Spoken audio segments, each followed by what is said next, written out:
إلا برحمة الله عدد ما في علم الله صلاة وسلاما دائمين بدوام ملك الله وعلى آله وصحبه ومن والاه. Dan sama-sama kita hormati, kita muliakan Habib khusus kemudian Habib Nabi Muhammad Al-Musawa Hafizahullah Ta'ala wa ra'ah wa atala Allah umrahu fi sihhatin wa afiyah. Amin. Dan juga guru kami dan juga Kiai yang pernah bersedia untuk menemani kami juga datang ke sini berkunjung, dan saya mendapatkan banyak ilmu dari beliau. Kiai Haji Walid Nafis Hafizahullah Ta'ala wa ra'ah wa atala Allah umrahu fi sihhatin wa afiyah. Dan juga akhirnya ada Allah teman paman saya dari Ahmad Mustafa bin Muhammad bin Syihab Hafizahullah Ta'ala wa ra'ah wa ta'ala umrahu fi sihhatin wa afiyah. Dan kawan baru insyaallah Mas Bibin kenalan dan asik sekali beliau insyaallah. Semoga Allah Subhanahu wa taala panjangkan umurnya. Amin. Ini doanya paling kencang. Masya Allah. Semoga Allah Subhanahu wa taala juga memurahkan rezekinya. Amin. Memudahkan jodohnya. Amin.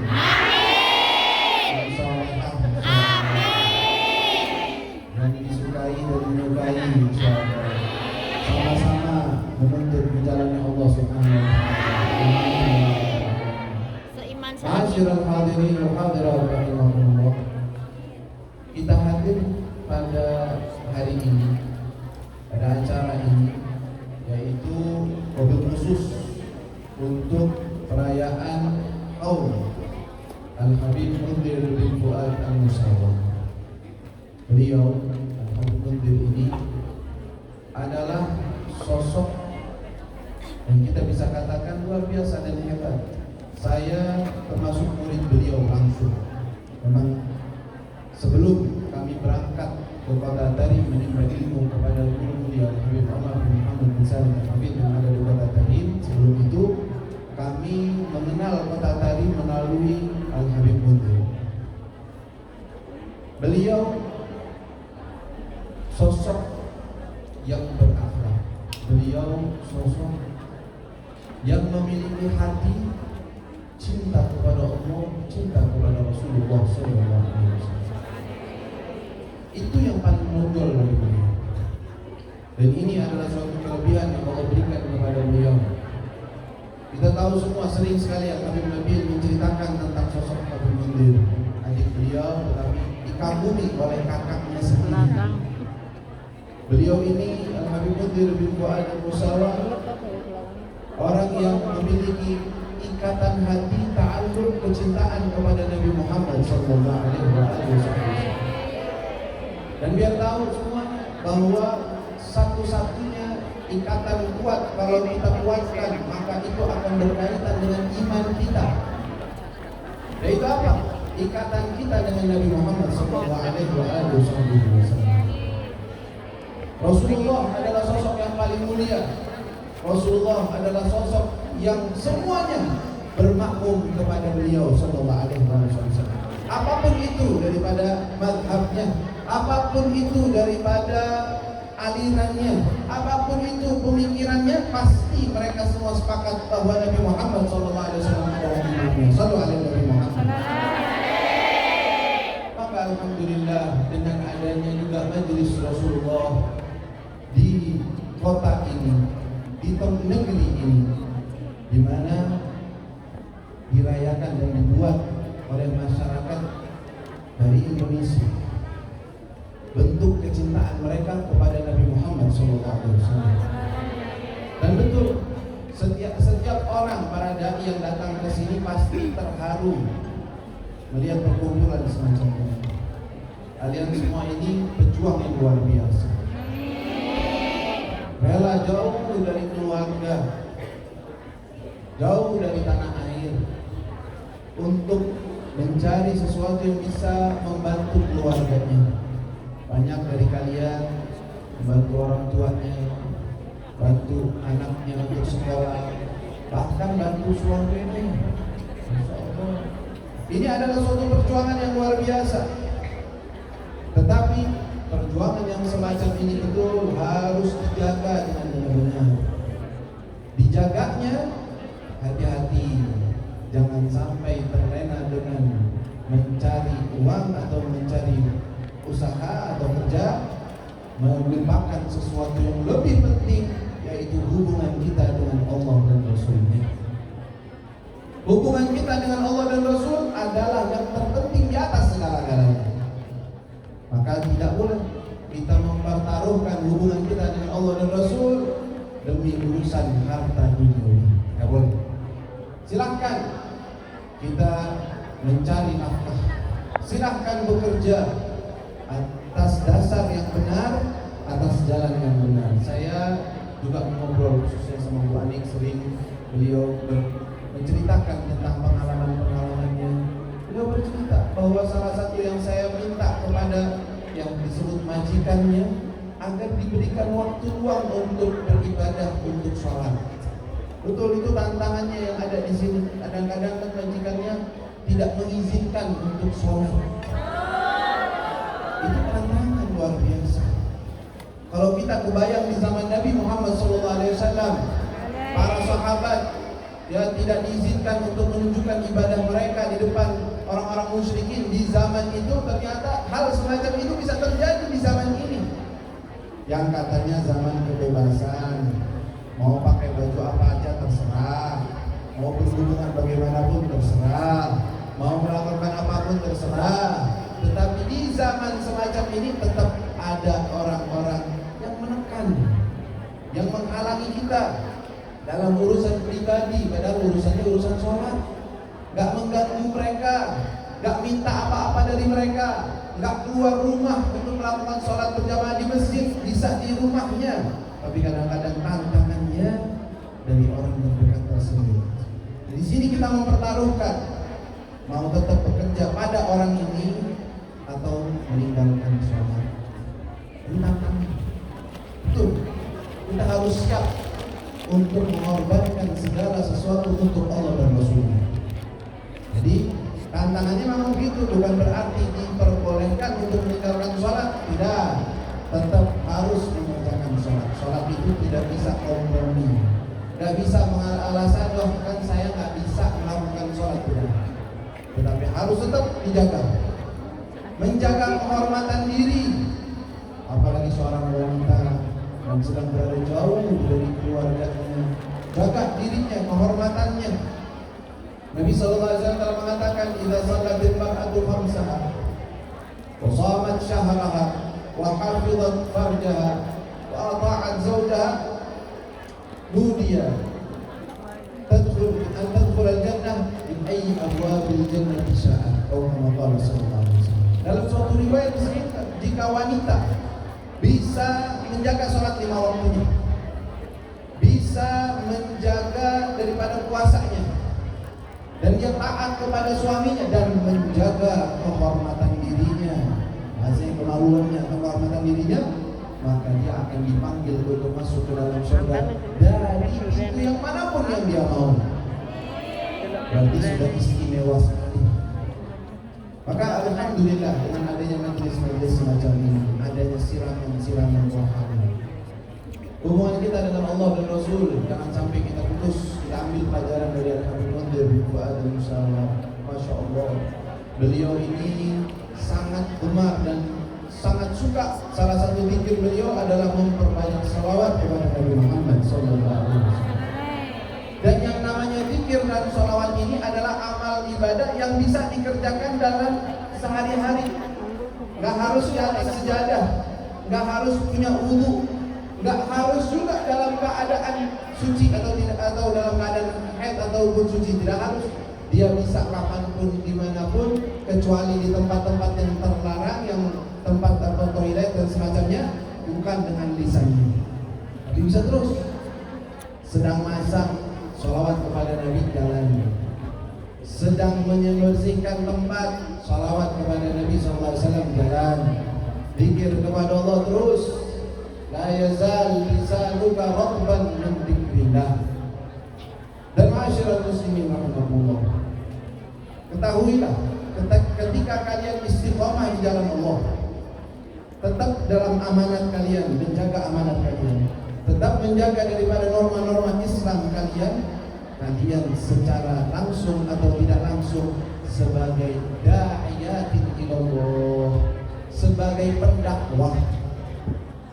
Ada nggak yang merasa diri yang pendakwah? Enggak. Saya kan nggak pernah megang ceramah, saya nggak pernah megang mic. Dakwah itu nggak harus di atas dengan mic, nggak harus dengan mimbar, tapi dakwah bil hal itu juga ada. Perilaku kalian ketika mencontohkan tentang Islam, tentang amanat Islam, tentang ubudiyah kepada Allah, hubungan seorang hamba dengan Allah, itu semua akan dilihat oleh mereka.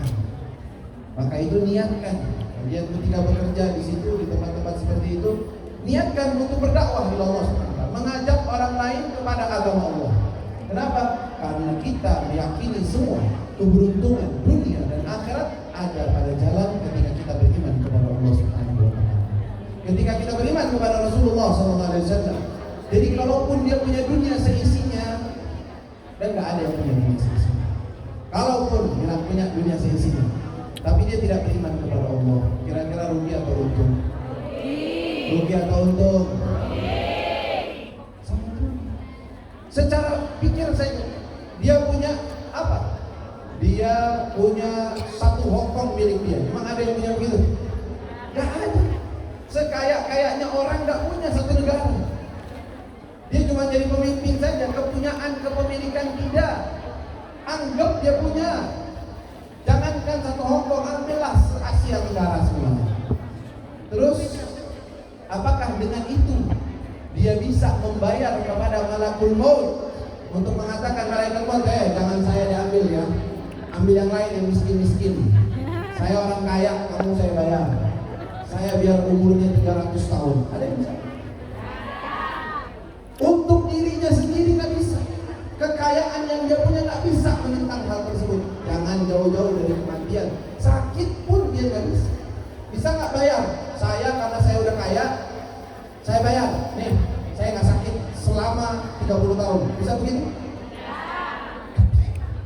Nggak bisa. Bukan milik dia. Sakit dia nggak bisa pegang. Kematian dia nggak bisa pegang. Sumpah bunda saat semuanya dia nggak bisa pegang. Ketenangan jiwa dia nggak bisa pegang. Semuanya milik Allah Subhanahu wa taala. Hakikat daripada kebesaran Allah itu terlihat sebenarnya bagi orang yang mau lihat. Allah yang maha kaya hakikat, bukan suatu omongan. Karena semua orang ini dia punya apapun, kita nggak punya apa-apa. Nggak bisa berbuat apa-apa dengan kekayaannya, dengan hartanya. Tetapi kita ini sebagai muslimin, sebagai muslimat beriman bahwa nanti akan ada hari setelah hari ini. Allah menjanjikan kepada kita surga yang besar, yang indah, yang selama-lamanya. Kira-kira tinggal di surga berapa tahun?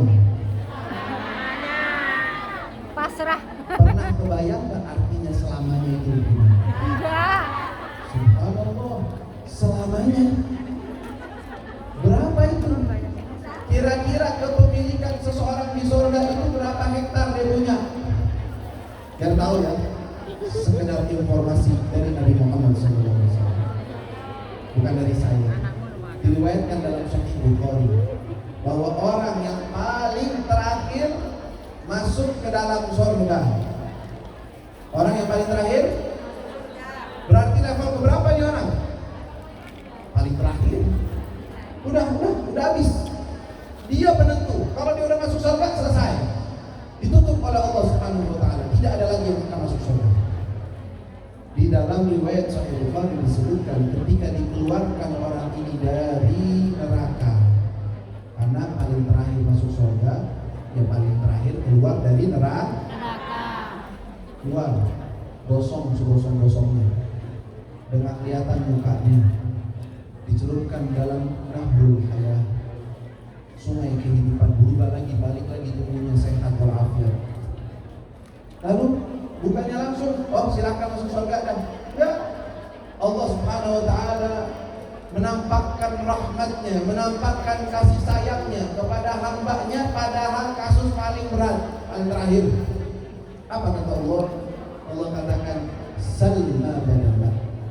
Coba minta apa yang kau mau. Loh, ini orang itu keluar dari mana? Keluar dari mana? Harusnya kan udah keluar, udah untung keluar neraka, masuk surga sana. Gak usah banyak ngomong, kan begitu. Ini kan karena sudah beres, sudah selesai. Kata Allah Subhanahu Wa Taala, minta apa yang kau mau. Itu hamba Allah kaget dengan pertanyaan itu. Ya Allah, saya lagi diledek. Kok bisa kita beri tawaran? Penawaran buat apa ya Allah? Saya ini udah untung keluar dari neraka, mau masuk surga. Kata Allah, minta apa yang kau mau, silahkan. Maka dia terlintas sebenarnya di dunia ini enak apa ya? Ada rumah, bayar kontrakan, ada tempat tinggal yang enak, ada keluarga, ada makanan yang ada. Minta aja apa yang dia mau.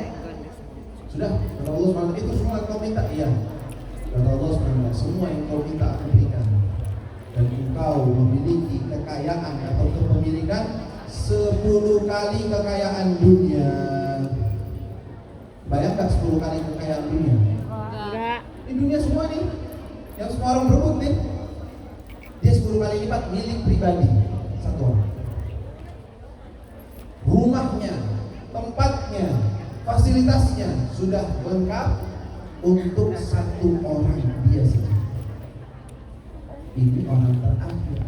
Bagaimana dengan orang di level-level lebih tinggi? Bagaimana dengan yang masuk ke dalam surga tanpa dihisab? Jangan tanya. Kenapa? Karena Allah Maha tahu seberapa besar yang Allah akan berikan kepada mereka. Mungkin sebagian mengatakan, kebanyakan kayak gitu, gede banget. Dan coba aja lihat alam semesta. Dunia ini, bumi ini, kalau di antara daripada alam semesta ini seberapanya? Kayak titik di atas suatu lautan. Titik dunia ini semua kayak titik. Maka satu orang dikasih sama Allah seperti 10 kali dunia, itu kecil di sisi Allah Subhanahu Wa Taala. Selamanya akan diberikan oleh Allah. Kita sudah tahu tujuan kita, dan kita sudah tahu modal utama untuk masuk ke dalam surga tersebut, seperti yang Allah sudah janjikan, adalah beriman kepada Allah. La ilaha illallah Muhammadun Rasulullah. Alhamdulillah, tiket sudah di tangan. Tiket sudah di Tangan. tapi jangan dirusak. Paham di sini? Bukannya sombong. Jangan bilang, oh saya sudah Islam, tenang aja saya bakal masuk surga. Kalian rakat, silahkan kau mampus begitu, jangan. Memang tiket ada di tangan kalian, tetapi tugas kalian menjaga dan merawat tiket tersebut. Iman yang ada dalam hati perlu perawatan, bagaikan pohon yang sedang ditanam. Kalau dibiarin begitu saja, apa yang terjadi di pohon tersebut? Gersang, mati, bisa-bisa hilang. Begitu juga iman yang ada di dalam hati kita. Makanya Allah sebutkan dalam Al-Quran perumpamaan kalimat tauhid, atau ditafsirkan daripada Al-Quran tersebut, mathalu kalimatin tayyibatin kasyajaratin tayyibatin asluha thabitun wa far'uha fis sama'. Allah perumpamakan kalimat tayyibah. Banyak ahli tafsir menafsirkannya kalimat la ilaha illallah. Itu bagaikan pohon yang akarnya ada di hati kita. Perlu siramannya dengan jaga sholat, siramannya dengan bertakwa kepada Allah, siramannya dengan jujur, siramannya dengan amanat, siramannya dengan hadir majelis ilmu, majelis zikir. Kita disirami itu hati kita, dibuka hati kita, diberikan pencerahan pada hati kita, sehingga kita kuat menjalankan daripada tantangan-tantangan kehidupan dunia. Ya, tantangan kehidupan dunia itu semua sampai ya tadi masuk pensi begitu. Masya Allah, tantangan saya begini. Saya yakin setiap orang kalau ditanya mau siapapun dia pasti punya banyak tantangan hidup. Karena memang siklus hidup memang begitu, settingan hidup itu begitu. Jadi yang kalian cari daripada kebahagiaan yang terus menerus dan kekal itu nggak ada di dunia, nggak ada. Jangan salah, mau terkenal kayak artis, mau jadi kayak ulama, habib atau siapa atau kiai, atau mau jadi orang pegawai atau pekerja, semua akan mengalami daripada kesulitan dan tantangan hidup. Mau tidak mau, Mau dia muslim, mau dia non muslim, mau dia miskin, mau dia kaya, semuanya mengalami tantangan hidup. Gak ada yang hidupnya 1 tahun senang terus, gak ada, dan gak bakalan ada. Subhanallah. Jadi apa yang kalian cari? Carilah kebahagiaan yang hakiki. Apa itu kebahagiaan yang hakiki? Yaitu apa? Yaitu kita berkumpul di surganya Allah Subhanahu. Caranya bagaimana? Caranya dengan menjalankan perintah-perintah Allah, menjauhi larangan-larangan Allah. Kalau salah istighfar, kalau salah bertaubat. Jangan kalau bersalah atau berbuat dosa dilanjut, jangan, stop, berhenti dari perbuatan dosa dan beristighfar, bertaubat, kembali kepada Allah, lanjutkan jalan. Begitu terus. Sampai kapan? Sampai ajal menjemput dalam keadaan beriman la ilaha illallah. Ini udah berapa menit? Lanjut. Oh, tadi Habib Mustafa lebih seru lagi omongannya. Kalau kelamaan saya nanti pada bosan. Masya Allah. Ya, alhamdulillah. Ya, kita sangat bahagia.